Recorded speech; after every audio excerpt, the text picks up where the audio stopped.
በዓልን ከልጆቻችን ጋር ማክበር እንግዲህ ሌላ አዲስ ቤተሰብ መስርቶ እንደገና ሁለት ልጆች ተጨምረውበት ራሳቸውን ችለው የሚጦሩን ቤተሰቦች ማፍራታችን በራሱ ትልቅ ነገር ነው። ሲቀጥል ደግሞ ኤሚ የቴዎድሮስ ሚስት ብትሆንም እኔ ከወለድኳት ልጆች ያሳንሽ የምመለከታት ልጅ አይደለችም። ሌላው ቤተሰቧንም ደግሞ በተለይ እናቷንም አባቷንም እኔ እንጃ እኔ ምንም ባዕድነትም አማችነትም ምንም ነገር አይሰማኝም። ኤኒዌይ ተሰብስበን ስንውል በጣም ደስ ይላል። አመት በዓል በቤታቸው ውስጥ ሆነን ስንውል በጣም ደስ ይላል። ምክንያቱም እነሱ ልጆች ናቸው። እነሱን ለማስተማር አመት በዓል እንዴት ነው እንደዚህ ነው በመባል አብረን እንትን ስንል እነሱ ደግሞ የወለዱት ልጆች እነሱስ እንደኛ ሲደርሱ ለልጆቻቸው ሄደው ደግሞ እንዲያከብሩ አብረው እንዲውሉ በጣም ደስ ነው የሚለው። ልጆቻቸው የሚደግላቸው እነሱ ደግሞ ጤናና እድሜ ሰጣቸው እስከ መጨረሻ አብረው እንዲኖሩ እመኛለሁ።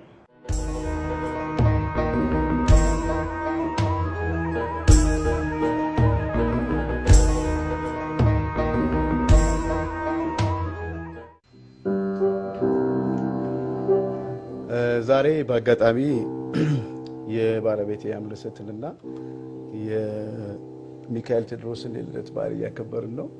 እሷ የተወለደችው መጋቢት 27 ነው።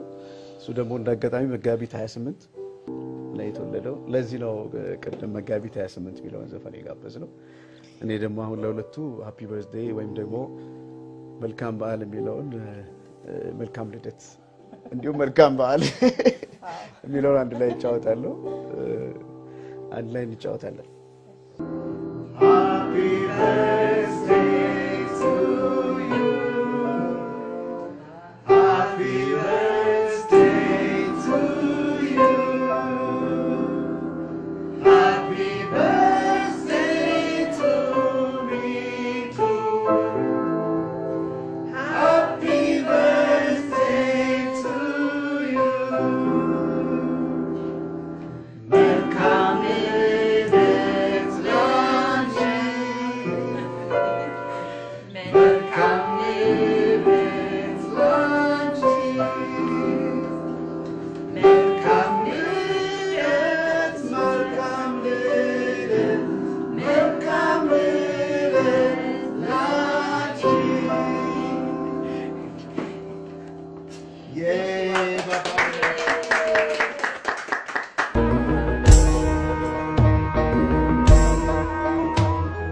Mike, la. Okay. So በስተበት እሺ እንዴት ነው ባል እንዴት ነው? ቆንጆ ነው። ጸባይ ሰናይ የሚለውን ሙዚቃ መጀመሪያ በሌላ ግጥም ነበር የሰራሁት። እስር ቤት እያለሁ ነበር የሰራሁት። ከዛ በኋላ ግጥሙን አልወደድኩትም እና ከይልማ ጋር ደግሞ አንድ ዘፈን ቢኖረኝ ብዬ አስብ ነበር እና ይልማን እንዲጽፍልኝ የሰጠሁትኝ በራሱ አቅጣጫ በራሱ ስሜት ሰርቶ አመጣው። በጣም ወደድኩትኝ። የዘፈኑን ትርጉም ደግሞ በኋላ ነው በቅጡም የተረዳሁት። በበለጠ ደግሞ ይልማ ምን እንደሚል እንስማ። ስለ ጸባይ ሰናይ እንግዲህ ዛሬ እውነቱን ለመግለጽ ተገደናል ማለት ነው። ለፍሬም ስለበቃ ታሪኩ እና ታሪክ ሲያኮራ ነው የሚወራው እና ቴዲ ስራውን ሲሰራ ባለፈው ቦሌ ያለ ይጠራይ ነበር እንዲሁ እየደወለ ሲቁጭ ብለን እንጫወታለን እና አንድ ቀን ዛሬ ባለቤቱ አቤት ሱቤት ዛመታ አምለሰት የመጣች ያለች ነገረኝ። ቴዲ አጠገቡ ነበርኩና ጓደኛዬን አስተዋውቀሃለሁ አለኝ። ተዋወቅን። ቁጭ ያለች እሷ እዚህ ከቴዲ ጋር ተጫውተው ጊዜዋን ወስዳ ሄደችና ነገሩ ቁም ነገር ነው እና የቁም ነገሩ መጠን የተረዳሁት እና የዚህን ወዳጅነት የዚህን ግንኙነት ቁም ነገር የተገነዘብኩበት የዛን ዕለት ምሽት አምለሰትን አስተዋውቆኝ እሷም ቆይታዋን ጨርሳ ሄደች። ከዛ በኋላ ግቢው ስወጣ እኔም ወደ ቤቴ ለመሄድ ቴዲን ቻው ብዬ ስወጣ ጌቾ ግቢ ውስጥ አገኘዋለሁ። ጌታቸው ማን ጉዳይ እና እነዚህ ልጆች ጥምረት ለማየት ነው የምጓጓው አለኝ እና በምን ያህል ደረጃ እንደሆነ ከዛች ደቂቃ ጀምሮ ነው የተረዳሁት የሁለቱን ወጣቶች የፍቅር ወደት ግንኙነትና ጌቾ ብዙ ነገረኝ። እዛች ቦታ ከግቢ ውስጥ ከመውጣ እንዲሁ ወክ እያደረግን እና ሰርግ ሁሉ በቅርብ ነው ለሱ የሚታየው ይመስለኛል። በዛ ሰዓት እስከ ሰርግ ደርሰን ያወራኝ እስከ ሰርግ የደረሰ ነገር ነው። ወደ ቤቴ ሁሉ ሲሄድ ነገር እያሰብኩ ነበር ለምን ህይወት ሁላችን በየራሳችን አይተነዋልና ያው የብቻ ነው ሁልጊዜ እና ቴዲም አሁን ያጠገቤ ስላለ አይደለም በማግስቱ በሶስተኛው ቀን እንደዚህ ስመጣ እንዴት አይነት ልጅ መሰለች እንዴት አይነት እግዚአብሔር ሰጠኝ እግዚአብሔር ነው የህይወት ጓደኛ የሚሰጠው ያለ ብዙ ኢየሱስ ጫወት ከኔ ጋር ፍልስፍና እና ለምን አትቀርጻቸውም እነዚህ ንግግሮችን እለዋለሁ እኔ እውነቴን ነው እና ለምን ቀርጸህ በመጽሐፍ መልክ ለሰው ቢሰራጭ ያስተምራል ስለሚያስተምሩ ነው ነገሩ የሚናገራቸው እንግዲህ ስለነበውና በሳል ስሜቶች አላቸውና በዛ ደስ ይለኝ ነበርና እሱ ሳያውቀው የወደፊት ህይወቱ ቀና እንደሆነ መልካም መንገድ እግዚአብሔር ያሳየው እንደሆነ በትዳር ማለት ነው እና ያጫውተኛል ጥሩ የህይወት ጓደኛ እንዳገኘ ያጫውተኛል እና ይሄ ነገር ነው ውስጥ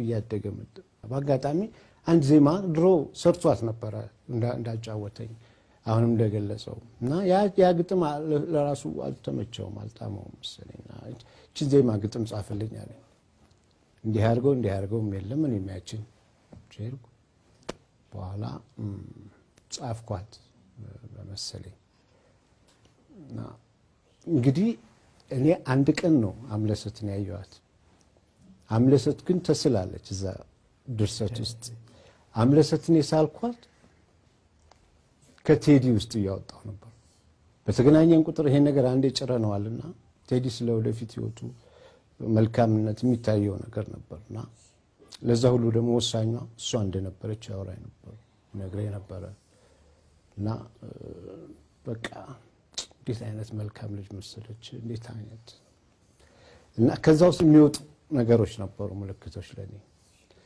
ቀድሞ ነው ጋብቻውን ያወጀው ማለት ነው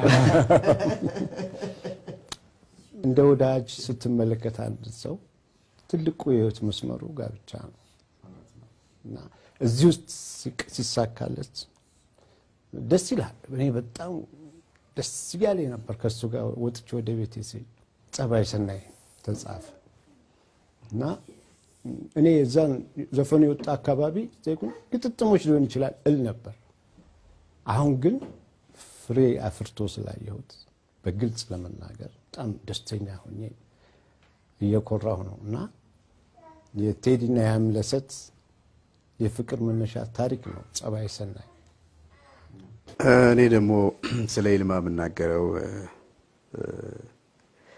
አንድም በሙያ የሙያ አባቴ ነው ምንም እንኳን ቢወልደኝም ባያደርሰኝም ይልማ ለኔ ዘፈን በቅርብ ጊዜም ቢሰጠኝ ቀደም ብሎ ለብዙ ድምጻውያኖች ላለፉት አመታቶች እሱና በመለሰ ያዙትን ሰፊ ቦታ እውነት ለመናገር እኔ ልቤ የሚነግረኝና በትክክል የማውቀው ይልማና በመለሰ በስፋት ለብዙ ድምጻውያን ሙዚቃ በመጻፍ ሰፊውን ድርሻ ይዛሉ ከ1970ዎቹ ጀምሮ እስከ 80ዎቹ መጀመሪያ በተለይ በነበራቸው በጣም ወጣት በነበሩ ጊዜ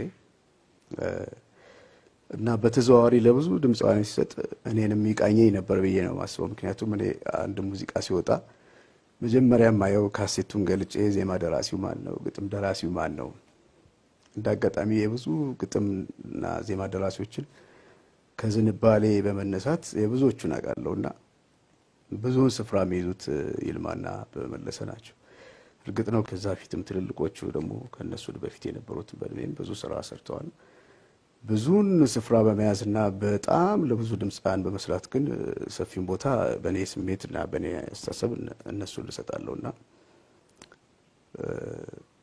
ይልማ ከችሎታው ከብቃቱ ባሻገር ለኔም ካለው የሙያ ተጽዕኖ ባሻገር በጣም ቅን ሰው ነው በጣም ሲበዛ ቅን ነው እና ለኔም ደግሞ ይሄ ጊዜ ተፈጥሮ ዛሬ እኔም ሙዚቃ ጽፌ እሱም ለኔ ሙዚቃ ጽፎ ዛሬ ደግሞ የኔ ቤት እንግዳ በመሆኑ በማግኘቴ በጣም ደስ ብሎኛል ትልቅ ክብር ይሰማኛል ከዛ በተረፈ ስለ ባለቤቴ ጻፈው ደግሞ እውነት ልናገር መቼም እኔ ግን ባለቤቴ ሳቃት በጣም ጥሩነቷም በዛ ይልብኛል ትንሽ አሳነጸብኛል ያው ቀልድ ያስፈልጋል ህይወት ውስጥ እውነት ነውና በጣም በጥሩ ሁኔታ አድርጎ ነው የገለጸው በኋላ ነው ያወቅኩትኝ የነገረኝ በኋላ ነው ይሄ ደግሞ የመንፈሱን ርቀትና ስፋት ያሳያል ያየው ስፋትና የታየው ነገር መጠን ዛሬ እዚህ ድረስ መጥቶ የሚታይና የሚጨበጥ ሆኗልና በጣም አመሰግናለሁ በዚህ አጋጣሚ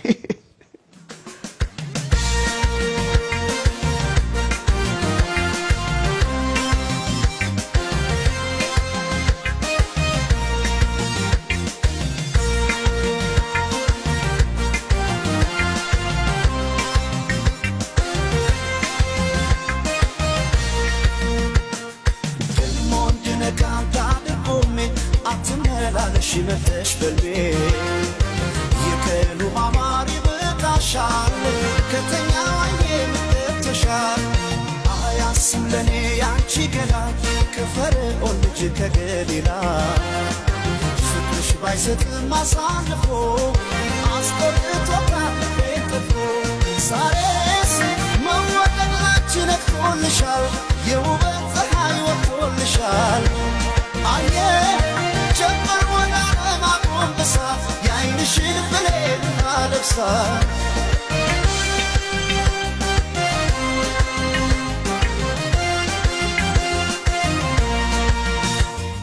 ግጥሞሽ የሳባ ሞገስ የክሊዮፓትራ አምረሽ ትታይ ጀመር በራስሽ ተራ ባለም የውበት ፀሐይ ወጥቶ እንደገና በአንቺ ዘመን ላይ ዋለ ዛሬ ቁንጅና ያስብሻል ነባር ቆንጆ የማር ክዳኔ ከፈርሽ አይሰማለው የፍቅር ቅኔ ያስብሻል የኔ መልካም ያመን ሙዳዬ ሰው አለ ሆይ ውብ እንዳንቺ ጸባይ ስናይ